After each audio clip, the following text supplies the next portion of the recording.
आणि एक मोठी बातमी आहे, शिवसेनेचे नेते तसेच प्रतोद भरत गोगावले यांची नियुक्ती आता एसटी महामंडळाच्या अध्यक्षपदी करण्यात येईल अशी सूत्रांची माहिती सध्या येते। ऐन विधानसभेच्या तोंडावरती ही नियुक्ती केल्यामुळेच गोगावले पदभार स्वीकारतील का याकडे सुद्धा लक्ष असणार आहे।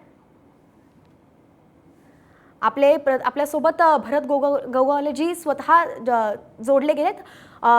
भरत जी, आपली नियुक्ती एसटी महामंडळाच्या अध्यक्षपदी केली जाणार असल्याची माहिती मिळतेय, आपली काय प्रतिक्रिया आहे?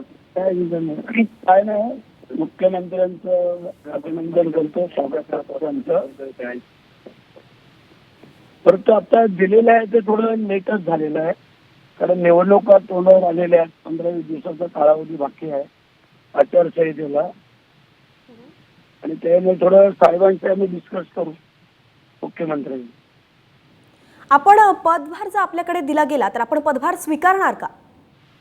थोडं आम्हाला 1 दिवसाचा अवधी द्या, जरा साहेबांशी डिस्कस करू द्या। धन्यवाद भरतजी, आज आपल्या प्रतिक्रियेसाठी। आपण साम टीव्ही सोबत आपली प्रतिक्रिया जी आहे ती व्यक्त केली।